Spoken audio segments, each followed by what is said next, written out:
Hello everyone, and welcome back to one of the final episodes of Breath of Fire 2, Abyss Tower, otherwise known as Infinity in the original translation. But we're gonna make some adjustments before we go too much further. We're gonna get all the best armor on Sten, because he's gonna be vital to this dungeon strat. And we're gonna get the Emperor's Edge off of Ryu because that's gonna be helpful in trivializing one of the most dangerous encounters. And of course, we're gonna get this fusion back on Sten, not only for Switch, but because we want his Vigor stat to be as high as we can make it. You will see why very shortly. And you can use any sword, I just like getting the cheapest one, but you're drowning in money, so the choice doesn't really matter. Well, this is exciting. We're finally at the final dungeon, so yeah, it's been a while. Indeed it has. And while we're doing all this, I'm gonna show off an optional shaman transformation that's banned under my rule set because I don't use any optional stuff. But if you're just following along with me and you're not as strict about all that, you have no reason not to use it. And in fact, it will be pretty helpful because this is called Devil Lean, and she has the highest vigor stat in the game. Sten's is like 155 in his Djinni form, but hers is like 191. So you add the two together, and they have like 170 average vigor. And of course, we'll get a wisdom fruit while we're here. We're gonna use all those on the final boss. You only need 2, and if you somehow didn't follow all of the walkthrough, I'll show you the ingredients you use to cook another one. I don't think it's absolutely necessary, but the alternative is cooking yet more multi-healing items, so I think this is more efficient overall. And Skyzo, do you remember how having a bunch of dead characters gives you a run bonus? Yeah, I do. Well, we're finally at the point where we're just about done with the game, and we've gotten our vigor ludicrously high enough to where we can now skip an entire dungeon by doing that. Which is good, because a lot of the enemies here are very, very slow to kill, like these guys. They're spirit-type enemies, so they effectively have 474 HP instead of the 237 displayed. Although they are a bit humorous in that they try to cast death but don't have the AP to do it. Don't know if that was a mistake or a comedic effect, but either way it's funny. Yeah, it doesn't seem like they do much damage to you, so you would have to... Like, this is a stall battle, it seems. Yeah. Also, if Lean isn't level 27 already, that's the benchmark she needs to outspeed the final boss with the speed shoes. So, if she's under that, you want to train her up with like Kaiser Dragon on everyone before killing them off like this. And once again, if you're not banning optional fusions, keep Devil Lean alive, otherwise do as I do. Now these guys are one of the worst enemies. They withstand almost a full Kaiser Dragon, and can attack twice, and usually will. Like, you can try to get debilitative spells on him or death, but they're also fairly fast, so I don't generally find that useful. All in all, they're one of the few things that can actually kill your leader Ryu, even if you put him in the back row with all of the best armor, because it's 4 hits coming from 2 fairly strong guys. If you're fighting them, I would recommend switching them out. As well as these guys, if you don't have either Dees with the Inferno spell, or lots of fire rocks, or firecrackers. Because death will sometimes hit you, and remember, if you lose your transformation just by getting knocked down to below 25% HP, you have to walk all the way back to Township to reestablish it. So these are another foe I would swap out if you don't just run away from them, as I do. Makes life easier. For sure, I also saw that they have a incredibly high crit rate. Yep. They're one of those guys. And once again, not a dangerous enemy, the Wraith Spirits, but they're fairly bulky. And this is a pretty long dungeon too, so it's kind of a slog getting down, but anyways, this is the room you want to get the Emperor's Edge off, because there's these enemies called the Ganymedes. Ah, there they are. And they have maxed out vigor, so you're not running away from these guys no matter what. And they also have full immunity to all status ailments and offensive spells. That's what full immunity means when I say it. But fortunately, we can punch through that by using the Emperor's Sword, which casts a spell but technically counts as an item. And items are not covered under full immunity. Of course, one of the really dangerous things are these Daedalus guys.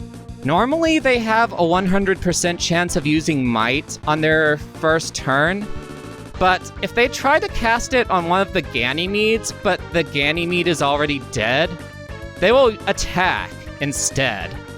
And if the Ganymedes got the Might spell on the Daedalus before a set attack, it will actually hit the attack cap at 511 and just about one-shot anyone on your team, unless they're really over-leveled.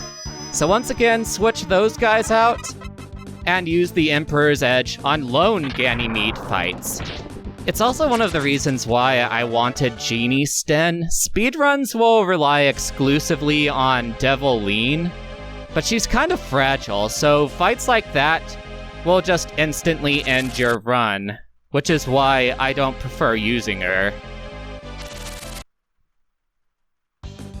Alright, so far so good. That is a really cool design.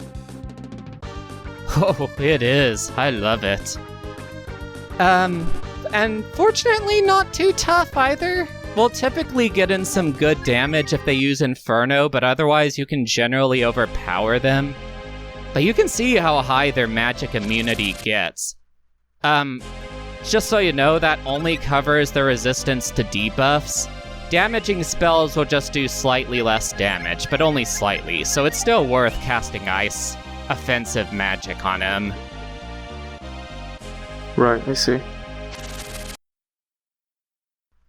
Anyways, we've introduced most of the new enemies for a good while, so the rest of this is just you getting to see how long this dungeon is due to the encounter rate, and due to the fact that our characters can't jump 5 feet down a ledge. Yeah, that's a little dubious. If only this were Final Fantasy Mystic Quest. That one actually had a jump button. Gets over NPCs and everything. That's nice. Wish this game had that functionality. Yeah. And there's a second room. And a third room. And here would be a fourth room. And another room. I wonder if you've shown every enemy type. Not yet. There's one on the very last floor. In about 3 more floors from now, there's a... They had to use that copy and paste function a few... Okay, that was mercifully short. Up there is a Undying Ring, which can cast the Renew spell. Horribly obsolete at this point, but technically a free source of revival. There's the Shadow Stitch, one of Sten's best weapons, which can cast the Idle or Stop spell for free. I just like it for the attack boost. Oh, and here we are, the Evil Dragon. And like the Bighands, it's also a big threat for its ability to attack twice, and decent HP, but you can only ever fight one of them at a time, so I think it's still an enemy you can consistently kill every time. Also, here is the Hell Brace. It's not something worth getting in a normal playthrough, because all it does is have a 50% chance of negating any offensive spell, and I don't like relying on luck. But the semi-final boss has something interesting, where you can either fight it with the whole party, or fight it with only Ryu. If you fight it with only Ryu, then the Hell Brace becomes a borderline necessity, unless you plan on grinding to like level 40 or something, which I do not.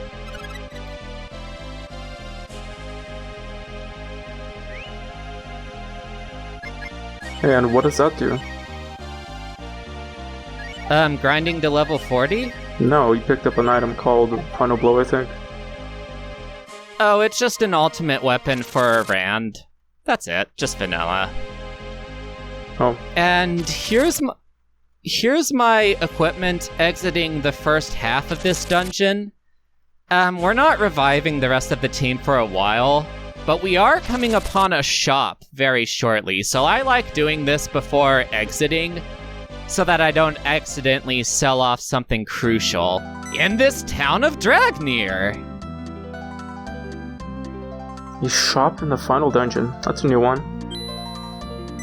There's a full-blown town, too. Yeah, and I was going to comment on this about the encounter rates. So you've been skipping all the fights. Now I wonder just how insane it would be to fight all of them if you didn't run away. So while it is upsetting, I do understand it. Yeah. And really, the only thing that would be different if I wasn't running away is I'd just be using Kaiser Dragon to kill everything. Like, Kaiser Dragon is so OP that I have to quantify everyone's HP totals as percentage of Kaiser Dragon. Because even for the big ones, all you have to do is, like, leave your AP at about 60% of your max, and then if you run into a big guy, you just cast a Wisdom Fruit before using that attack. Oh, and we're talking about flashbacks to Breath of Fire 1 here. She was translated as Tyr, but her actual name is Miria, and she was translated right in. In case you didn't know those were the same villain, they are. I see. Uh-oh. They discovered It the Clown? No. I think they're talking about something else.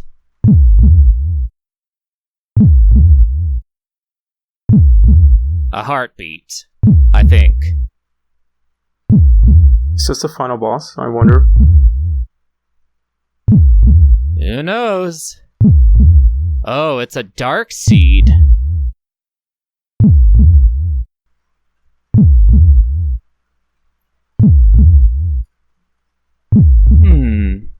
I wonder if this is the evil god that everyone was talking about. Probably, but they haven't confirmed it yet. Well, whatever it is, it can't be good. Oh! Death Evan! Founder of the Church of Eva. But it turns out we've been missing the first part of his name all this time. Death!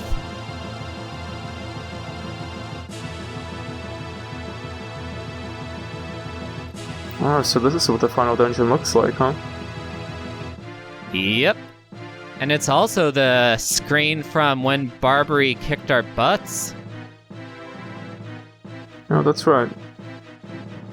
So, to recap, Miria was brought to the edge of death by the Ryu from the last game, and in her final moments of spite and rage, she farted out a seed of evil called Death Evan to haunt the world in her absence.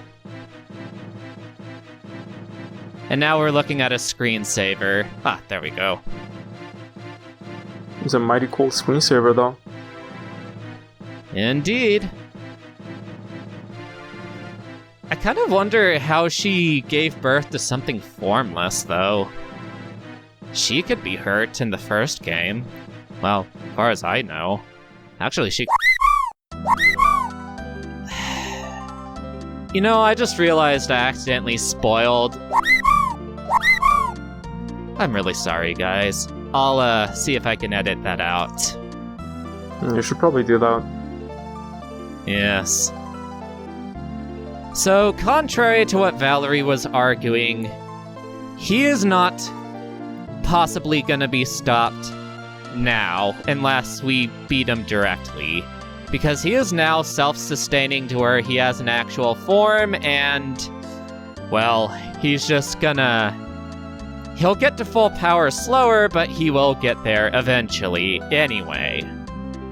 Still, I kind of like how we actually... You know, in most RPGs, we try to stop the villains from getting all the MacGuffins, and you always inevitably fail, and it just seems futile the whole time until, like, the 90% checkpoint of the game. Yeah. This game doesn't do that. We actually accomplished something by stopping the Church of Eva. Instead of fighting a full-powered Death Evan, we're fighting him at... Well, I don't know what exact fraction, but he's less strong than he would have been, and I think that's cool. That is an interesting attention to detail that I would not have noticed had you not mentioned it. Yeah. Also, do not talk to this orange guy. If you do, he's gonna talk about your mother, Valerie, and you are gonna enter this 20-minute long flashback sequence that has a lot of cool flavor text and everything, but isn't relevant to completing the game. And you don't get to save anywhere there, too, so avoid that guy at all cost, and avoid the save point there, because if you, use the change party menu, it revives all dead characters to 1 HP. Also look, broken tracting! That happens in the original game, too. That looks really weird. Well, it's the end of the game. I can forgive them for a few things like that. I mean, it works in this room. Why does it not work in the other?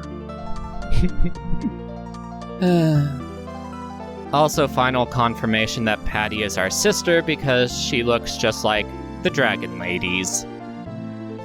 Apparently, Ryu's genetics are just really overpowering. Yeah. Also, another neat reference to Breath of Fire 1 here. You know how Ray was able to transform into a dragon? Well, it turns out he was one of the Dark Dragons from the last game. The whole conflict of that one was you were the Light Dragons fighting the Dark Dragons who are trying to take over the world. It's a very straight-laced story with a few effective twists near the end. Much better told, though. Boring but competent, you could say, whereas this game is interesting but a bit messy. I would say this game is very messy. Yeah. Also, don't talk to that orange man either, because he isn't in. And sell everything we have on the sell list. Sorry about the speed up. It takes a bit of time to, decide what to sell and everything. And buy all the vitamins and ammonias that you could possibly want. And if you're relying on Kaiser Dragon to blow things up, get a few of those as well. Although, oddly enough, the enemies in the second half are actually less durable than those in the first half, so you don't need Kaiser Dragon for these guys. Just something you could do. Alright, we should be hitting the core of the Earth soon. Yep. Well, we're hitting the red, wavy, epileptic part of the Earth. Oh no, that can't be good. Well, anyways, Skeleton Knights, pretty vanilla. Just basic melee attackers. Now that door is where we get something called the Power of Infinity. But the problem is that that'll send us through more long cutscenes that will instantly defuse our characters in order to revert them to their normal sprites for a more touching moment. And as tempting as it is to get it out of the way, I want to save that for after I've dealt with the semi-final boss, because I actually lose very little time that way via some tricks that you will see later. So I want Djinni Fusion still in effect to skip the rest of the dungeon battles, especially these Charon guys who... One of the problems with these guys is they're really strong, have a high crit rate, powerful spells, but most importantly, they have really high vigor. Like, Sten actually has a good chance of not being able to run away, so I always want to switch out of these guys.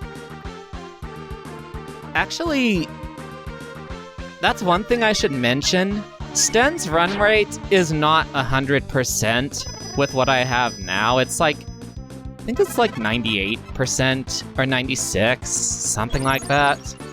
If Devil Cat were alive and I allowed her use, it would probably ratchet up to 100%. But either way, it's so much quicker to do this that it's still worth the risk anyway. Because even the next fastest method, which involved Angel Nina using Banish on everyone, even that took a really long time, especially since she could die like pretty shortly into the dungeon if you were unlucky.